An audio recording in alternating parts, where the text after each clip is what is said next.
नमस्कार मित्रों आज 16 दिसंबर है और 16 दिसंबर का दिन हमारे लिए एक विशेष महत्व रखता है। ये अलग बात है कि चारों तरफ जब शोर गुल का माहौल हो, आरोपों प्रत्यारोपों की बौछार हो और हर रोज़ एक नया एजेंडा लेकर बड़े बड़े राजनेता जो हैं वो एक ऐसा हंगामा खेज़ वातावरण तैयार कर देते हों जिसमें हम बहुत महत्वपूर्ण बातों को भूल जाते हैं।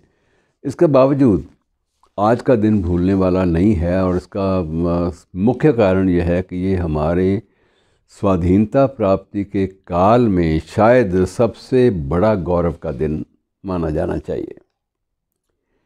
गौरव का दिन इसलिए कि ये वह दिन था जिस दिन पड़ोसी देश पाकिस्तान के 93,000 सैनिकों ने हमारे वीर सैनिकों के सामने, हमारे जनरलों के सामने, हमारे जर्नैल शब्द का प्रयोग करते हैं जनरल्स के लिए, तो हमारे जर्नैलों के सामने आत्मसमर्पण किया था।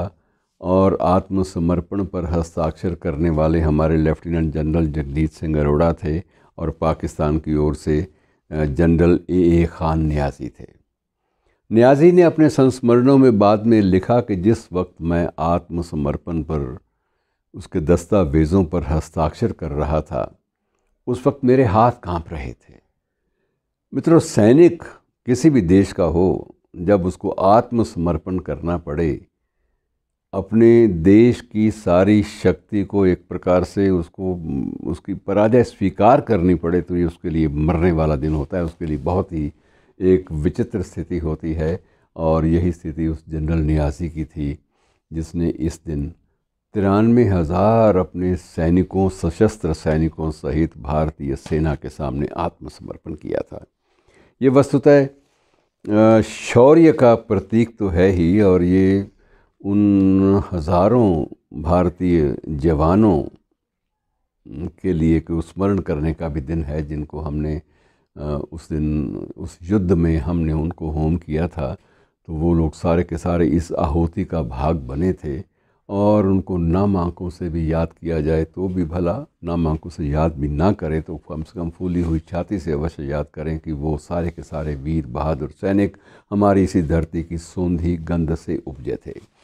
मित्रों, उस युद्ध में बहुत सारी बातें, तकनीकी रूप से बहुत सारी बातें इसमें दर्ज थीं। ये भी कहा गया था कि ये पहली बार ऐसा विश्व के इतिहास में हुआ है जबकि भारतीय उपमहाद्वीप का नक्शा 1947 के बाद 1971 में बदला गया। इसमें ज्योग्राफिकल चेंज ड्रास्टिकली आई। वह पाकिस्तान जो पूर्वी पाकिस्तान और पश्चिमी पाकिस्तान दो भागों में विभक्त था, उसको अपना पूरा का पूरा पूर्वी पाकिस्तान एक स्वतंत्र देश के अस्तित्व के रूप में स्वीकार करना पड़ा और वो इसी भारतीय महाद्वीप का तीसरा देश बन गया। और बांग्लादेश के नाम से वह जो देश अस्तित्व में आया, मित्रों, उस पर बहुत कुछ लिखा गया। उसे सैनिक साहित्य के पन्ने जो हैं रंगे पड़े हैं उन गाथाओं से, उन वीर गाथाओं से जो इस संघर्ष के दौरान रची गई। और मित्रों, उस संघर्ष की जो एक साहित्यिक पहलू है, जो एक भाषागत पहलू है, मैं उसकी ओर भी आपका ध्यान दिलाना चाहूँगा कि सारी की सारी बात इस तथ्य से शुरू हुई थी कि चुनाव हुए देश में। चुनावों के बाद जो दल बहुमत में आया स्पष्ट, उसे अल्पमत वाले दल ने स्वीकार करने से इनकार कर दिया कि हम इसे स्वीकार नहीं करते। आधार कि इन लोगों की तो भाषा ही और है, इनकी बहुमत की भाषा जो है बंगला भाषा है। जब बंगला की भाषा में बात करते हैं, ये मुस्लिम होते हुए भी बंगला भाषी हैं, तो ये बंगला भाषी जो हैं वो पूरे के पूरे पश्चिमी पाकिस्तान पर कैसे शासन कर लेंगे। ये समस्या शुरुआती दौर में भाषा और कल्चर, संस्कृति के आधार पर आरंभ हुई थी और जब उसने अपना राजनीतिक स्वरूप लिया तो उसके बाद ये हुआ कि जब उन लोगों ने बांग्ला भाषी शेख मुजीबुर रहमान को अपने देश का भावी प्रधानमंत्री स्वीकार करने से इनकार किया, तो उसके बाद भाषा के धरातल पर और संस्कृति के धरातल पर वह देश दो हिस्सों में बट गया, दो देशों के रूप में सामने आ गया। और एक विशाल जनमत, एक विशाल बहुमत, क्योंकि बांग्लादेश जो है, जो वर्तमान बांग्लादेश, ये पाकिस्तान का, जिसे उन दिनों में पूर्वी पाकिस्तान कहा जाता था, वो एक बड़ा भाग वही था, मुख्य भाग था। और मुख्य भाग होने के नाते ही शेख मुजीबुर रहमान की अवामी लीग ने अपने देश के अर्थात तत्कालीन पाकिस्तान के पूरे आम चुनावों में बहुमत, स्पष्ट बहुमत प्राप्त कर लिया था। तो ये सारा का सारा जो चुनाव है, ये मूल रूप से जो मुद्दा है वो एक संस्कृति और एक भाषा के सवाल पर आरंभ हुआ था, एक पहचान के सवाल पर आरंभ हुआ था। धीरे धीरे वो अपना राजनीतिक स्वरूप लेता गया। और मित्रों, दिलचस्प बात यह है कि हमने सिर्फ उतने सीमित एक युद्ध नहीं लड़ा, बल्कि एक बहुत बड़ी लड़ाई जो निरंतर वहाँ के लोगों के साथ मिलकर भारतीय सेनाओं ने लड़ी। और उससे पहले वहाँ के लोगों ने जो संघर्ष किया, जो जूझे, वो अपनी ही सरकारों के ख़िलाफ़, अपने तत्कालीन सैनिक तानाशाहों के ख़िलाफ़, वो कुल मिलाकर 266 दिन तक वो संघर्ष चलता रहा। 266 दिन तक निरंतर ये खून खराबा होता रहा।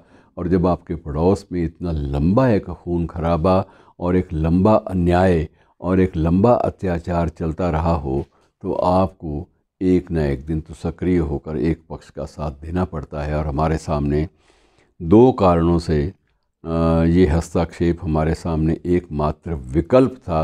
एक कारण ये था कि पश्चिमी पाकिस्तान या तत्कालीन पाकिस्तान का होना हमारे अस्तित्व के लिए बहुत बड़ा ख़तरा बना हुआ था।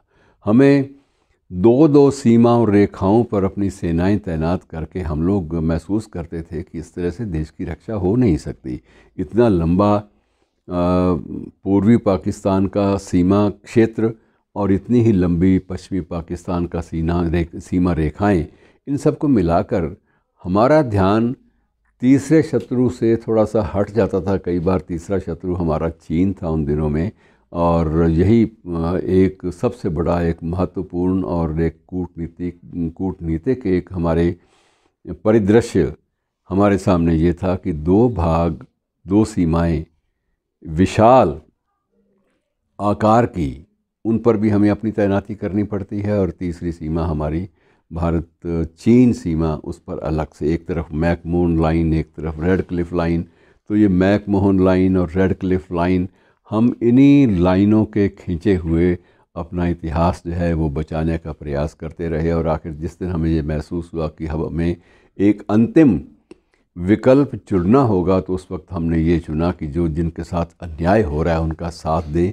और उस वक्त मुक्ति वाहिनी के साथ हमारे देश के जांबाज जवानों ने मिलकर युद्ध लड़ा और स्वतंत्र राष्ट्र के रूप में बांग्लादेश, उसके वास्तविक जो स्वामी थे, जो वास्तविक उत्तराधिकारी थे, उनको सौंपना पड़ा। और हमने सौंप दिया।